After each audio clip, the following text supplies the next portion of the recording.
a new era. For the first time in program history, North Alabama will play in its new on-campus stadium.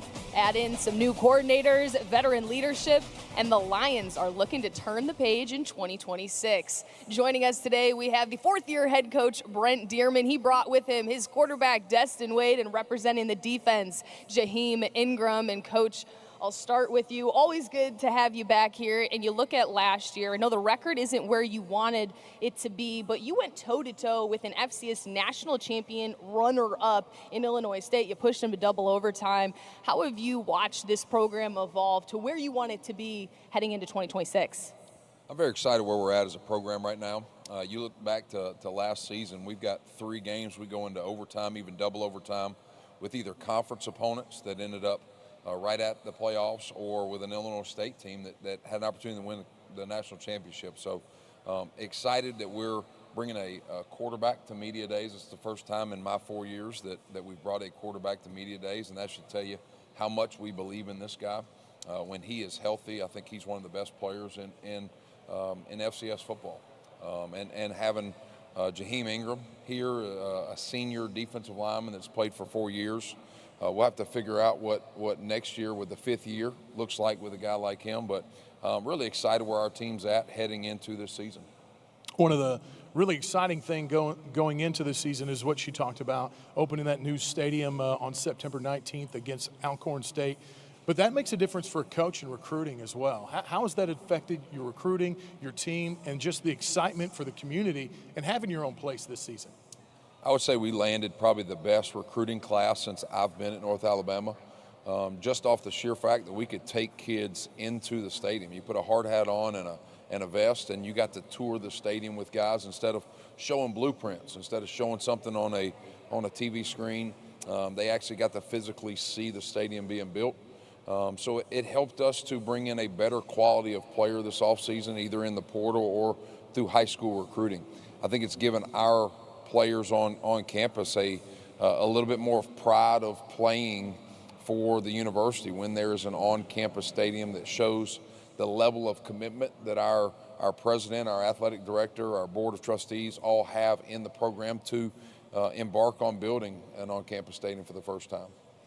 Destin, I love what you said last year. You had told Coach, hey, look, I'm your guy. You didn't start at the beginning of the season, but then you went on to become the starter before you were injured. This year, knowing that you're coming to Media Day, you're that guy, how much have you evolved in terms of just your confidence and getting ready to really run this offense from the start?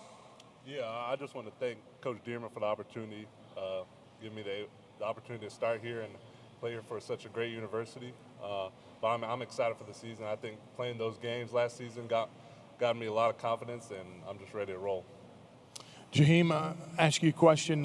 First off, welcome back. One of 2 players that did this with us in Nashville last year. You're doing it again here. For you, I'll ask you kind of the same question about the stadium and what does it mean for a guy that's been around for a while to get to be a part of opening up that new sucker on September 19th? For me, it's kind of different because, Florence is my hometown. I was born and raised in Florence. So it's great seeing, all the excitement, everybody coming back. I think we got that football blood coming back to North Alabama, and I think that's what that stadium is going to do.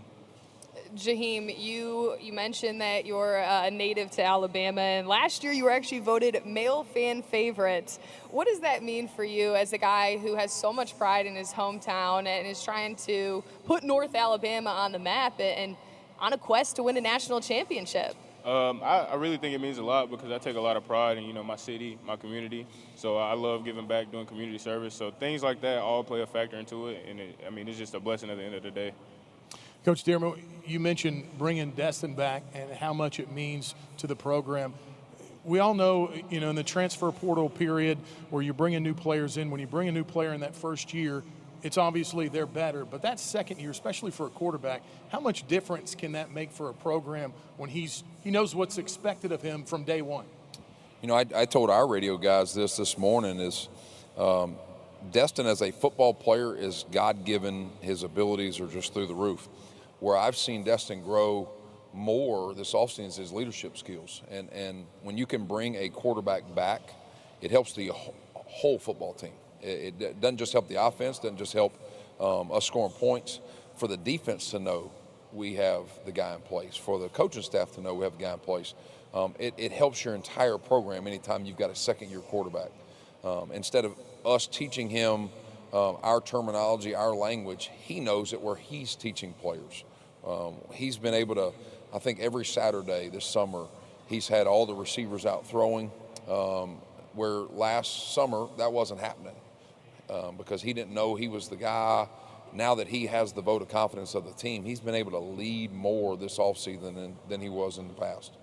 And Dustin, for you, when you hear your coach talk about how your leadership has grown, where have you seen your leadership evolve as you are that guy and you're leading a bunch of newcomers to this roster?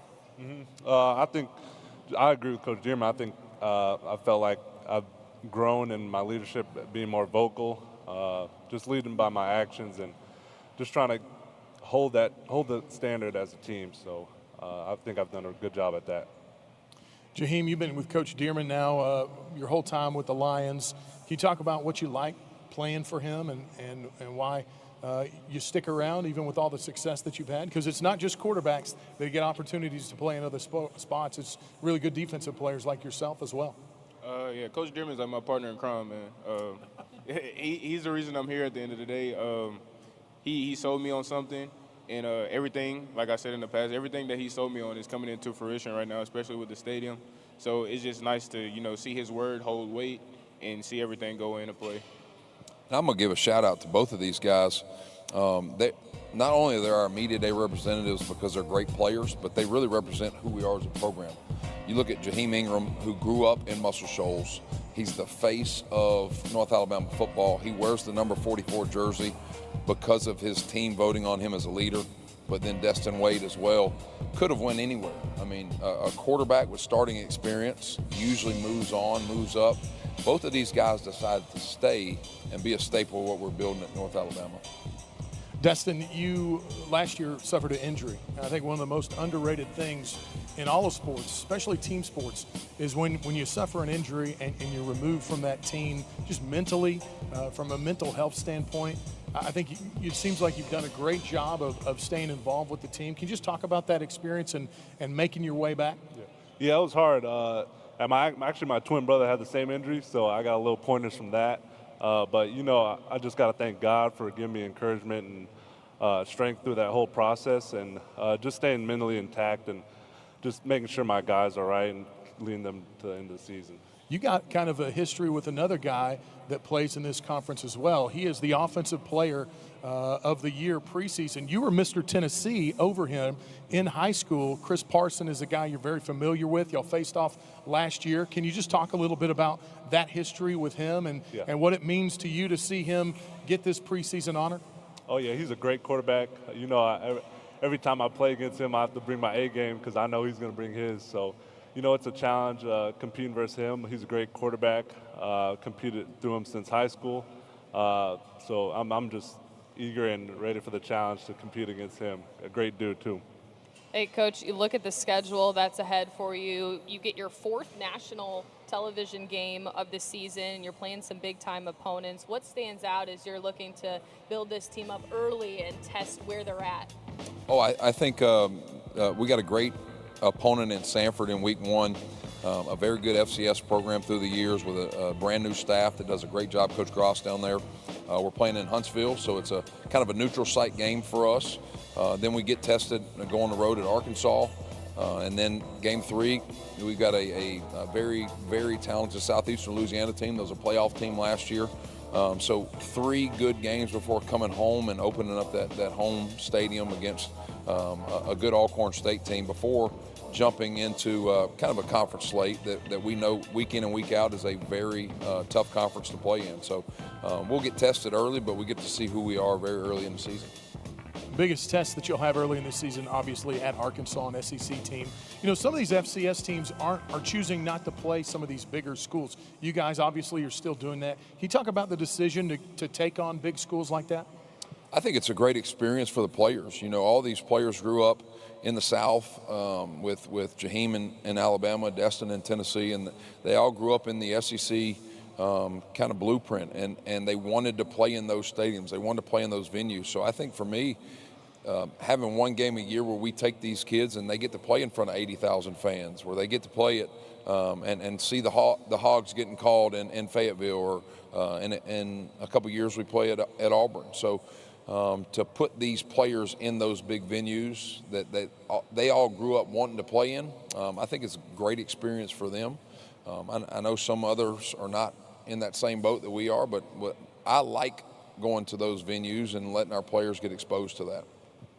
First SEC opponent since 1959. The Lions will open up the year August 29th against Samford, and the UAC opener